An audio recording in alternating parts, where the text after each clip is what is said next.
So Kaylee's most anticipated film maybe ever. Winnie the Pooh, Blood and Honey, Part 2. Alrighty. So, the first one is not good at all. And we did not like it. We were not fans. But it had its audience. It had its audience. It had a lot of people that really liked it. And so they had announced that not only were they doing a sequel, but later on, they also announced that they were doing a Poohniverse. Yeah. And we're going to get a whole slate of these child stories gone mad. Yes. Which Kaylee is not a fan of, but... Yeah, I have mixed feelings about it for sure. So, we have a movie that definitely has stated and delivered, in my opinion, on that they were going to put more effort into literally everything. That they were going to up the production value, the kills, this, that, and the other. And 100%. This film looks much better. This film has some, actually okay acting from our leads here. I think that the lead actually gives a fine performance. Yeah.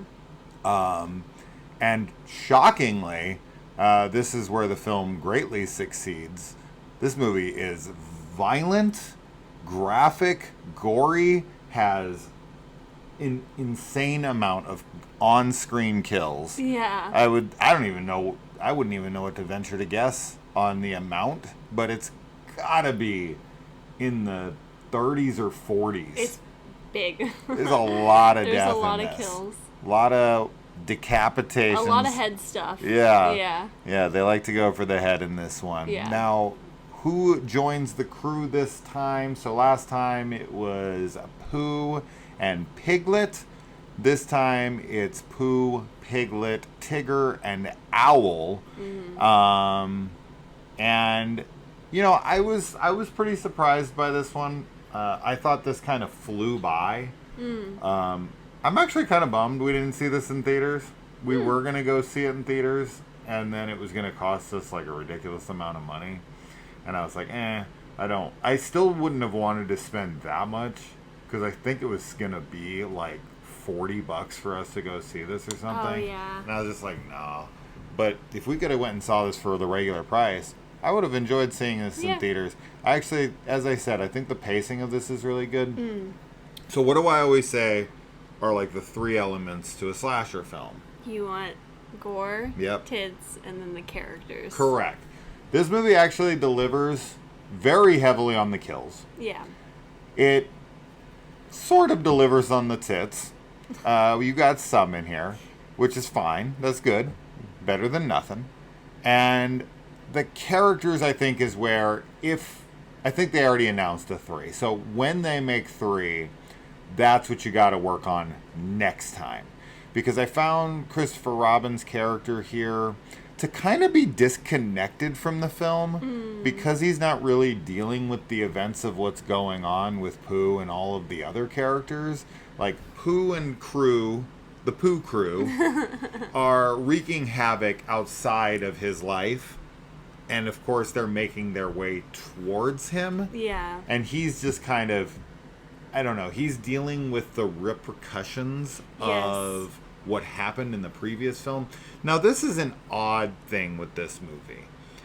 Because we've changed the actor, because we've changed the look of Pooh and Piglet, and I thought Piglet in this looked great. I was very into the special effects on Piglet's makeup, prosthetics, because in the first one, both of them looked like they were just wearing cheap masks.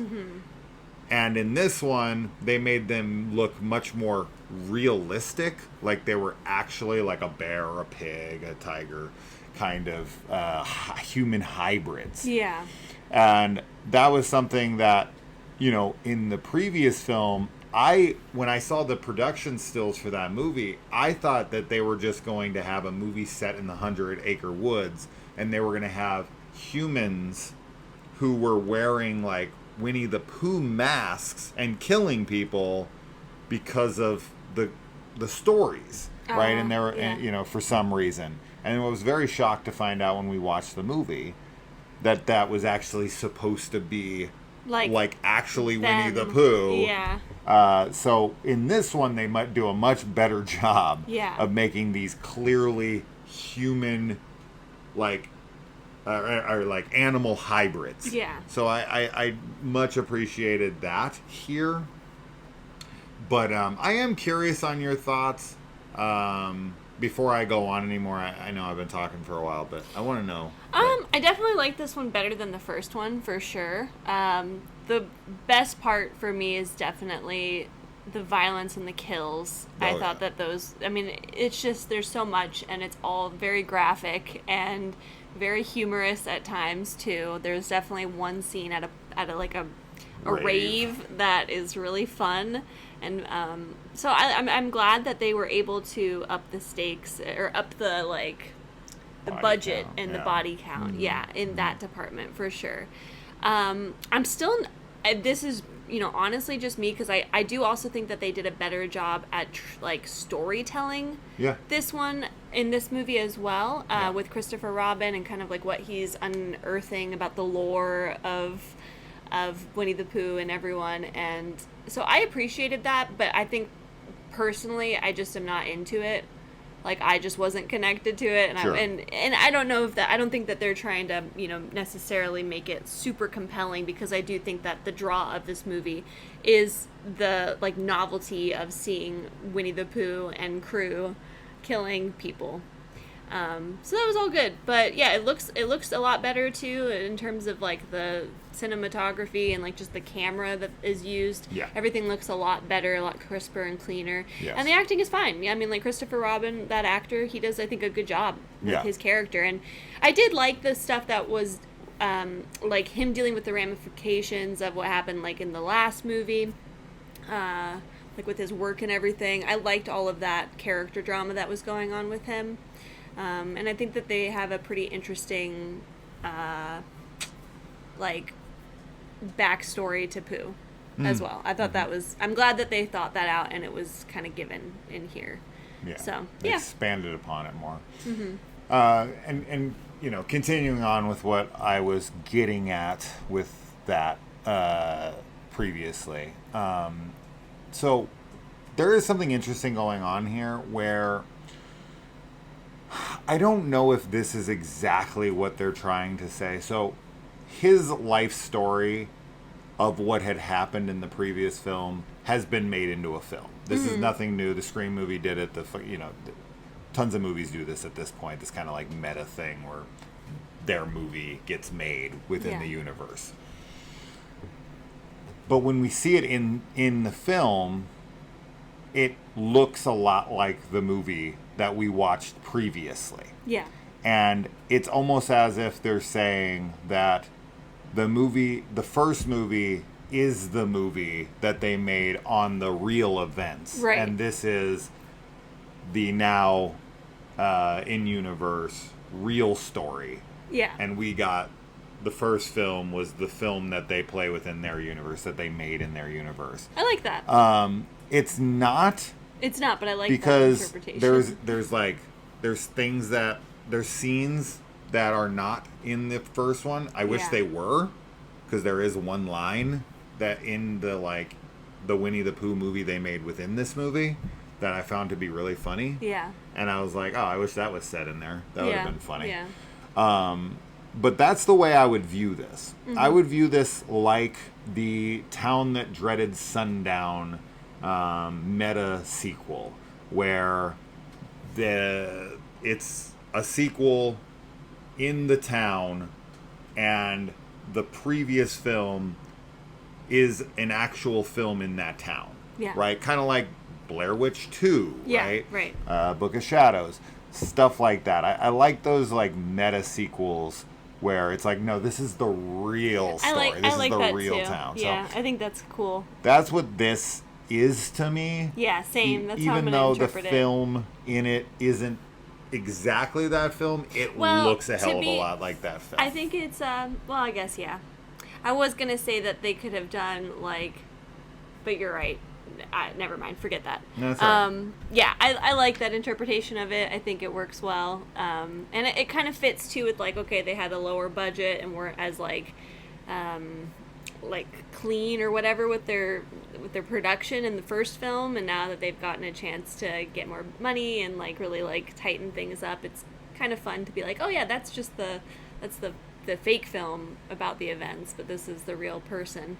There is a new actor for Christopher Robins as well.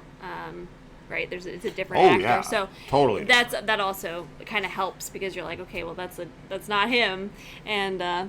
Well, yeah, it's definitely not him because, and this is where I'm saying the continuity errors here with it being a new actor, with that character not having scars on his face, because at the end of the first one, his face is really like cut up on the side and such. He should have like, stitching or a scar, in certain places. So I find that that's explainable. Like the continuity issues here is explainable because that's a film. Right. And they just did what they wanted. Yeah. And they weren't staying true to the story as is. And we're getting the real aftermath story here. A couple noteworthy things here. So number one, in the first film, Pooh does say like a word or two at the very, very end of the film. But in this movie, all the villains in this talk. Yes. And they talk a lot. Yeah. Tigger talks a ton. He really loves the word talking bitch. Yeah. Yeah. So that was a little eye rolly, but it's still funny, pretty though. funny. Yeah. And secondly, the kills in this movie are kind of a mixed bag. So you have a good amount of practicals that actually look quite good. Mm-hmm. But you do also have a good amount of CG. There's a good amount of like CG blood splatter, CG blood, CG gore. So that can definitely be very off-putting for people. And I know because I'm one of those people. I'm not as hardcore against it as some are. Like some people are like, if it has it at all, even if there's just a little bit of it, like that immediately turns me off to the entire film. Yeah. I'm not that way. As long as I'm getting good kills and I get good practicals too, if they throw in a couple CG bits just because they couldn't achieve it practically, or maybe the practicals that they used weren't up to snuff, yeah, would I option to maybe just do it off screen? I don't know. Some of the CG in this I actually think is better than others. Some of the CG I was like, oh, it was fine. That looked fine. I mean, I could tell it was CG, but it looked okay. But then others is like, it's really noticeably not good. Yeah. So those are ones I might probably cut if I was the director. But I want people to know, because there are people who are very, very adamant, like no CG ever with this kind of stuff. So if you don't want to see any, then you might be disappointed by the kills. But I actually think there's a lot of really good kills here. And even if there are some CGs that aren't great, the other ones more than make up for it for me. Yeah. So that's something I definitely want to mention with the kills here. Yeah. Yeah. I think that's fair to point out. But, as far as the practical effects go, I did like all of that. And just very over-the-top gory, which is really fun. Yeah. So, yeah, I think if you like the first one, you're going to love this one for sure. Yeah. If you didn't like the first one, like us, I think you should give this one a chance. If you're a slasher fan. It definitely is a lot better than the first one, in my opinion. Oh, yeah. So. Yeah, this did its job. It made me interested, for sure. I'm actually, excited to see part 3 because I think they'll elevate that one even more. Yeah. And I would actually watch this one again. I don't have any interest in watching the first one again. But I do actually, I could find myself watching this one again. So I'd like to see more of the character stuff again, just to kind of get into the story a little bit more. Oh, and another thing, another area where they improved. They did it in the first one, but they did it even better here. And I liked it in the first one, but I liked it more here. is in the animation. Oh, yeah. So we get an animated opening. Yeah. And the first one had, like, okay animation, but it was still cool. This one put a lot more effort into it, and was actually, like, it made it feel like a fairy tale. Yeah, I was going to say, it definitely feels like a fairy tale, and that's great that it's able to accomplish that. It's a dark child's fairy tale that's been twisted. Yeah. So. Yeah, so... Yeah. Impressive. Yeah. I'm kind of surprised, honestly, but I thought this was going to be trash. It will be to some people. I mean, a lot of people would watch this and think it was trash. Of course, but slasher fans will definitely be happy with it, I think.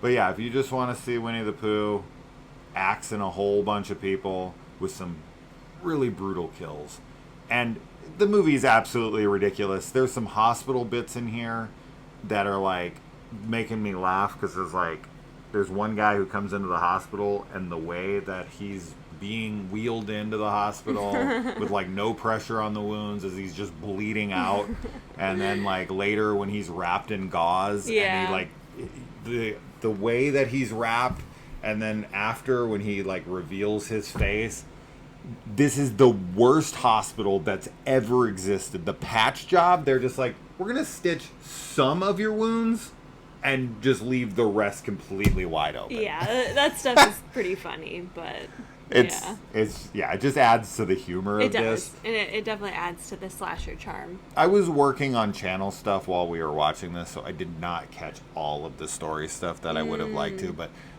so I actually find myself more inclined to go back and watch it for the story. Yeah. Because I was mostly just here for the kills and the production value and all of that stuff, and that delivered. But once again, just in the next one, and in any of these Poohniverse films, let's definitely try to focus on a cast of characters and connect them to the main story of the kills happening within the film, so that we get a really good blend of everything.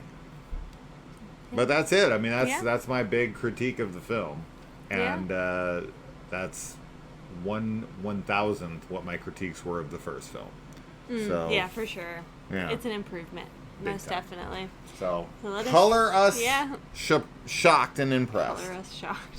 So, yeah, the most brutal slasher film of 2024 so far, for sure. Yeah. Which is shocking.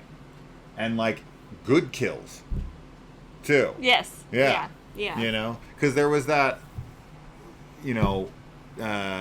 Asian one we watched, Siska, whatever, the one that's in hell. And there's, like, kill after kill after kill, but it's all CG. It's all CG. It looks really bad. None of it looks good. This one has so many great kills. Yeah, for sure. Yeah. For sure. So, yeah, check it out, slasher fans. Roll the dice. Let us know. All right. Bye. Bye.